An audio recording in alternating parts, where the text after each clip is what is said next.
धन्यवाद समूची मुंबई का। मुंबा देवी की जय। तो कौड़ी की राजनीति में हम अपने करोड़ों का अध्यात्म दांव पर लगाएंगे। भारत हिंदू राष्ट्र की, भारत हिंदू राष्ट्र की।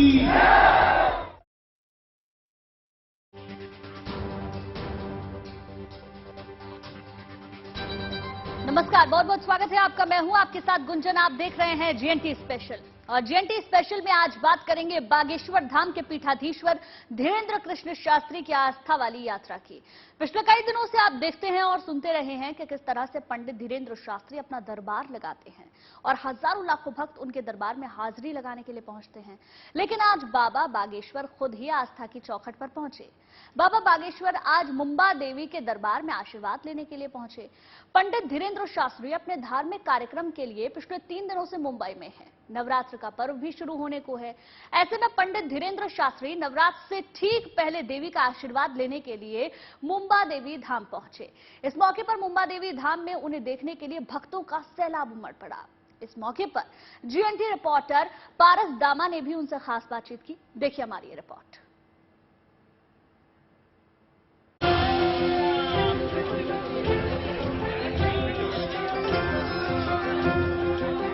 जिन देवी के नाम से मुंबई शहर जाना जाता है, उन मुंबा देवी के दरबार में आज मानो उत्सव का माहौल था। दरअसल आज मुंबा देवी के दरबार में एक बेहद खास भक्त के कदम पड़े थे। समूची मुंबई का।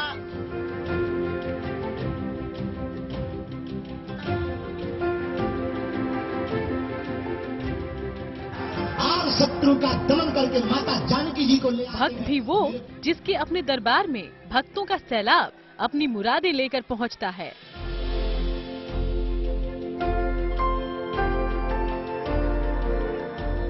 बागेश्वर धाम के पीठाधीश्वर पंडित धीरेन्द्र कृष्ण शास्त्री आज मुंबा देवी के दरबार में हाजिरी लगाने पहुंचे। नवरात्रि से ठीक पहले बाबा बागेश्वर मुंबा देवी के दर पर आशीर्वाद लेने पहुंचे। इस मौके पर बाबा बागेश्वर ने गुड न्यूज टुडे से खास बातचीत की। बहुत बहुत धन्यवाद समूची मुंबई का। मुंबा देवी की जय। ये धार्मिक नगरी है और धार्मिक नगरी का प्रभाव यही है। मुंबई और महाराष्ट्र से ही जो है शास्त्री साहब, लगातार आपका विरोध किया गया, विरोध में बहुत कुछ बोला गया। जब पहली बार आप महाराष्ट्र आए थे तो आप पे बहुत सारे विवाद हुए और बहुत सारे इल्जाम लगाए गए। आप अब वापस आए हैं मुंबई और लोगों की प्रतिक्रिया देख के क्या कहेंगे और विरोधियों को क्या कहेंगे?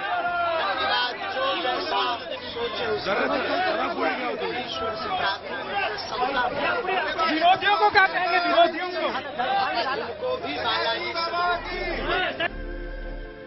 मुंबई के मुंबा देवी मंदिर की मान्यता महाराष्ट्र समेत देश भर में है। इस मंदिर में दर्शन के लिए दूर दूर से भक्त आते हैं। खासतौर पर मंगलवार के दिन यहाँ लोगों का सैलाब उमड़ पड़ता है। मान्यता है कि मंगलवार के दिन मुंबा देवी के दर्शन से जीवन की सभी समस्याएं दूर हो जाती हैं। यूं तो आम दिनों में भी मुंबा देवी मंदिर में खूब भीड़ रहती है, लेकिन नवरात्रि पास होने की वजह से इन दिनों मंदिर में भक्तों का तांता लगा रहता है। ऐसे में जब भक्तों को ये मालूम हुआ कि यहाँ बागेश्वर सरकार भी आ रहे हैं, तो उन्हें देखने और उनसे मिलने के लिए भारी संख्या में भक्त जमा हो गए। जब पंडित धीरेन्द्र शास्त्री मंदिर तक जाने वाली गली में पहुँचे, तो खचाखच भीड़ के बीच उन्हें बड़ी मशक्कत के बाद देवी के दरबार तक पहुँचाया गया। इस दौरान बीजेपी के सांसद मनोज तिवारी भी उनके साथ नजर आए। भारी सुरक्षा के बीच जब बाबा बागेश्वर मुंबा देवी के दरबार की तरफ बढ़ रहे थे, पूरा रास्ता जयकारों से गूंज रहा था।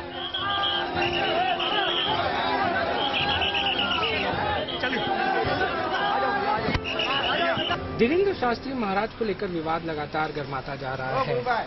मुंबई में 2 दिन के लिए दरबार लगाने पहुंचे थे धीरेन्द्र शास्त्री महाराज, जो कि कल और परसों में हुआ था। ऐसे में इस पूरे दरबार को लेकर सियासत भी काफी तेज थी, क्योंकि मुंबई के कांग्रेस प्रदेश अध्यक्ष नाना पटोले ने ये कहा था कि मुंबई में ये दरबार नहीं लगना चाहिए, जिसको लेकर चिट्ठी भी सीएम और डीसीएम को लिखी गई थी। ऐसे में 2 दिन का दरबार अब मुंबई में समाप्त हुआ है। ऐसे में मुंबा देवी मंदिर धीरेन्द्र शास्त्री महाराज पहुंचे हैं दर्शन के लिए। कुछ ही समय पहले इसी गेट से जो है धीरेन्द्र शास्त्री अंदर गए। उन्होंने एक सवाल का जवाब दिया।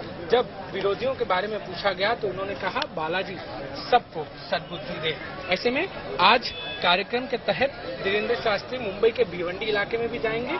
भिवंडी इलाके में एक मंदिर की स्थापना का भूमि पूजन जो है वो करने वाले हैं।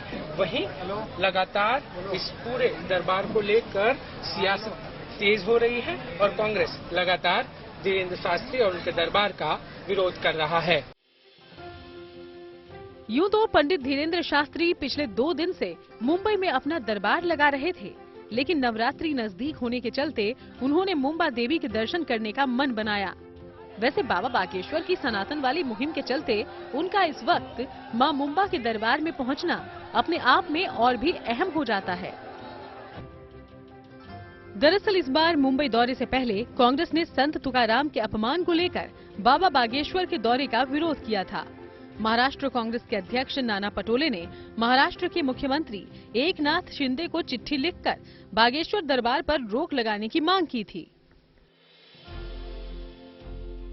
न संघर्ष हो न तकलीफ हो तो क्या मजा है जीने में। न संघर्ष हो न तकलीफ हो तो क्या मजा है जीने में। बड़े बड़े तूफान थम जाते हैं जब सनातन की आग लगी हो सीने में। और यहां आने के पहले बड़े बड़े तूफान लगे थे रोकने को। एक ने तो कहा कि दरबार नहीं होगा। हमने कहा हम हनुमान जी के चेला हैं, नहीं होगा ये तो हमने सीखा ही नहीं है। होगा, भारत के सनातनी लोग करवा करके मानेंगे। मुंबई में तमाम विरोध और विरोधाभासों के बीच भी पंडित धीरेन्द्र कृष्ण शास्त्री का कार्यक्रम पूरी भव्यता के साथ संपन्न हुआ। 2 दिनों तक लाखों भक्त उनका प्रवचन सुनने पहुंचे। हालांकि मुंबई के कार्यक्रम के दौरान इन विवादों को लेकर उनकी नाराजगी बार बार झलक रही थी। विरोधियों को इशारा करते हुए वो बार बार लगातार मंच से अपनी मुहिम का जिक्र करते रहे। हाँ या ना, क्या तुम्हें 14 साल को वनवास मिलो आज। सज्जन की चर्चा हम पूरी करें। उन्होंने कहा, आप ये हिंदू हिंदू क्यों चिल्लाते हो, हिंदू राष्ट्र बनवाओगे। हम कहा, बने बनाए को क्या बनवाओगे, घोषणा करवाएंगे। ऐसे में बाबा बागेश्वर का मुंबा देवी पहुंचना हो या भिवंडी में मंदिर निर्माण के लिए भूमि पूजन, ये सब उनके विरोधियों के लिए किसी संकेत से कम नहीं है। संकेत यही कि कहने वाले कुछ भी कहते रहें, जब तक भक्तों का विश्वास उनके साथ है वो इसी तरह अपनी सनातन वाली मुहिम में जुटे रहेंगे। मुंबई से पारस दामा के साथ bureau report, good news today. भगवान राम के जीवन का 100वां संघर्ष भी हम लोग नहीं झेल पाते। बागेश्वर धाम के पीठाधीश्वर पंडित धीरेन्द्र शास्त्री का दरबार जहां भी लगता है, हजारों की भीड़ वहां पर जुट जाती है। बाबा का दावा है कि उनके करोड़ों समर्थक हैं। उनके प्रति भक्तों के मन में अपार श्रद्धा है। इसकी बानगी मुंबई के उनके कार्यक्रम में भी खूब दिखी। इस लोकप्रियता के बीच जब उनके मुंबई दौरे से पहले सियासी बयानबाजी हुई तो दिव्य दरबार में बाबा ने भी ऐलान कर दिया कि वो आध्यात्म को दांव पर लगाकर कभी भी राजनीति में नहीं जा सकते। इसके साथ ही मुंबई में अपने मंच से बागेश्वर धाम के पीठाधीश्वर ने विरोधियों को सीधा संदेश दिया। जहाजों से जो टकराए उसे तूफान कहते हैं। कहो बाबा, जहाजों से जो टकराए उसे तूफान अच्छा, तूफानों से जो टकराए उसे इंसान कहते हैं। जहाजों से जो टकराए उसे तूफान कहते हैं, तूफानों से जो टकराए उसे इंसान कहते हैं, इंसानों से जो टकराए उसे शैतान कहते हैं। रोको रोको, जहाजों से जो टकराए उसे तूफान कहते हैं, तूफानों से जो टकराए उसे इंसान कहते हैं, इंसानों से जो टकराए उसे शैतान कहते हैं, लेकिन शैतानों से जो टकराए उसे ही तो बागेश्वर हनुमान कहते हैं। बोले बागेश्वर धाम सरकार की, बागेश्वर बालाजी सरकार की। बड़ा मुझे बोले बाबा जय श्री राम। आस्था का सैलाब है, श्रद्धा और भक्ति की बयार है। भक्तों का विश्वास अपरंपार है। पूरे 2 दिनों तक बाबा बागेश्वर ने जब मुंबई में अपना आसन जमाया तो नजारा कुछ ऐसा था। पूरे 2 दिनों तक मुंबई में सजे बाबा बागेश्वर के दरबार में भक्तों का सैलाब उमड़ता घुमड़ता रहा। श्रद्धालुओं का उत्साह इन तस्वीरों में साफ झलक रहा है। वैसे मुंबई के इस धार्मिक समागम को लेकर बाबा बागेश्वर खुद भी कुछ कम उत्साहित नहीं थे। मुंबई के दिव्य दरबार में पंडित धीरेंद्र शास्त्री का अलग अंदाज नजर आया। सत्संग के दूसरे दिन बाबा बागेश्वर ने मुंबई वालों को अपनी अनोखे अंदाज में बागेश्वर धाम आने का न्योता भी दिया। सन्यासी देवाय नमः। मुंबई के पागलों, हंसा करो, हंसाया करो। बागेश्वर धाम बालाजी का द्वार अपने बाप का घर है, आया जाया करो। मुंबई से क्या प्रश्न है आपका? मुंबई में बजरंग बली की विशाल तस्वीर के साथ सजे सुनहरे रंग के मंच पर विराजमान थे बागेश्वर धाम के पीठाधीश पंडित धीरेंद्र कृष्ण शास्त्री और उनके सामने पंडाल में जय जयकार कर रही भक्तों का यही अटूट विश्वास है जिसके बूते बाबा बागेश्वर हर चुनौती और हर सवाल का जवाब हर बार अपनी हुंकार से देते हैं। दूध पानी का पानी हो जाएगा। 2 कौड़ी की राजनीति में हम अपने करोड़ों का अध्यात्म दांव पर लगाएंगे।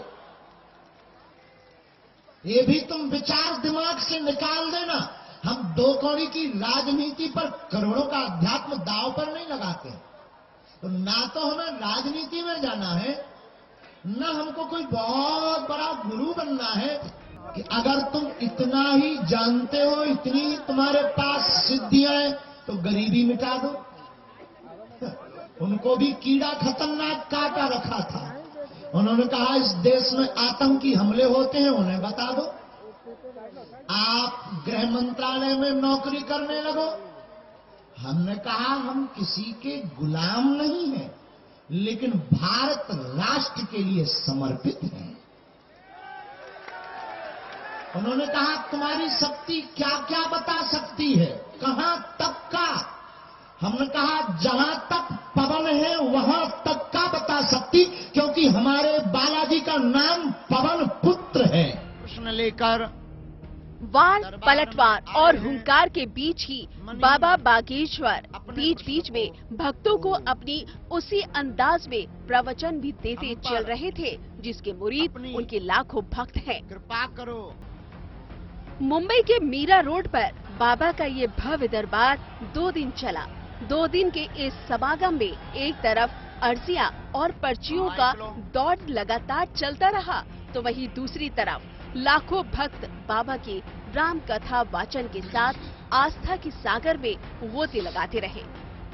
बागेश्वर बालाजी की सेना पहुंच जावे।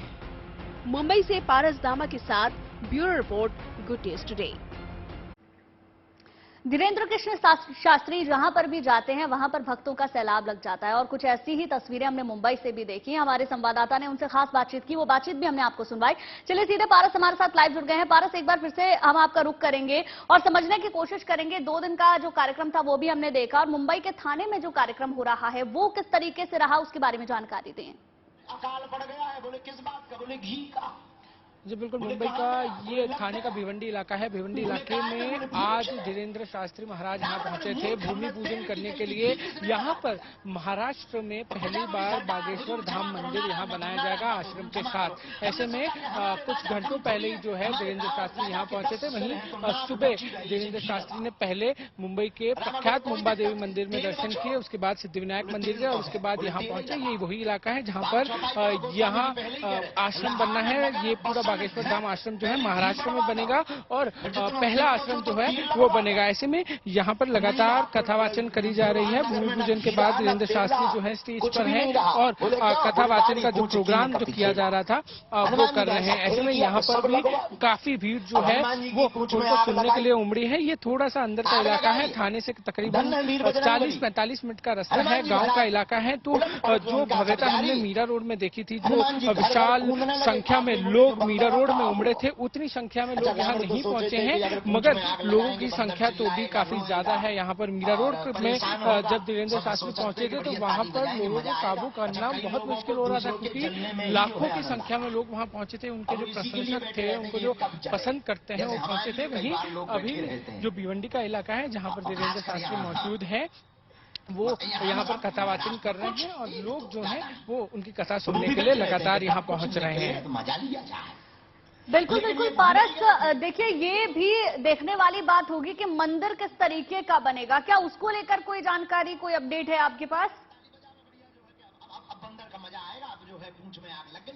जी, मंदिर का ब्लूप्रिंट जो है वो अभी तक साझा नहीं किया गया है किसी के साथ, मगर ये जो पूरा इलाका आप मेरे पीछे देख रहे हैं, ये पूरा जो इलाका है उसी में मंदिर और आश्रम जो है वो बनाना शुरू कर दिया जाएगा। भूमि पूजन आज कर दिया गया है और जल्द ही जो है इसको पूरा काम शुरू कर दिया जाएगा। वहीं ये भी कहा जा रहा है कि ये बहुत भव्य आश्रम और मंदिर बनाया जा रहा है और महाराष्ट्र में पहली बार जो है ये आश्रम बनाया जाएगा। वहीं देश का बागेश्वर महाराज का ये दूसरा मंदिर होगा जो बनाया जाएगा। ऐसे में तैयारियां जो है वो शुरू कर दी गई हैं। कुछ ही समय में जो है मंदिर बनाने का काम शुरू कर दिया जाएगा। अभी तक ब्लूप्रिंट जो है वो साझा नहीं किया गया है कि कितना बड़ा होगा, मगर ये जरूर कहा गया है कि एकदम भव्य तरीके से जो है इस मंदिर को बनाया जाएगा। बिल्कुल, इससे पहले हमने ये भी देखा था पारस, धीरेंद्र शास्त्री जब महाराष्ट्र पहुंचे थे तो कुछ लोगों की तरफ से नाराजगी भी सामने आई थी।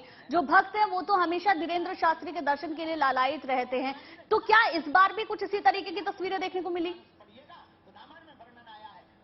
जी, जब पहली बार धीरेंद्र शास्त्री महाराष्ट्र आए थे, नागपुर आए थे, तब एक विवाद को जन्म दिया था। वो विवाद बहुत आगे तक पहुंचा, विवाद लगातार चलता रहा। फिर वापस 2 दिन पहले धीरेंद्र शास्त्री मुंबई पहुंचे। मुंबई पहुंचने से पहले महाराष्ट्र कांग्रेस के अध्यक्ष नाना पटोले ने ये कहा था कि ये जो दरबार है वो यहाँ नहीं लगना चाहिए। उन पर कई आरोप लगाए गए, उन पर ये भी कहा गया उन पर कि वो अंधश्रद्धा फैलाते हैं। डीसीएम और सीएम को चिट्ठी तक लिखी गई कि ये दरबार जो है वो होने ना दिया जाए, मगर दरबार हुआ इन सारे परिस्थितियों के बाद भी और लोग वहां लाखों की संख्या में पहुंचे, चीजें हुई और आज जो है महाराष्ट्र के मुंबई के भिवंडी इलाके में पहुंचे हैं और आज वो वापस रात को छतरपुर लौट जाएंगे। ठीक है, बहुत बहुत शुक्रिया पारस पूरी जानकारी देने के लिए, वहां से पूरा अपडेट हम तक पहुंचाने के लिए शुक्रिया आपका।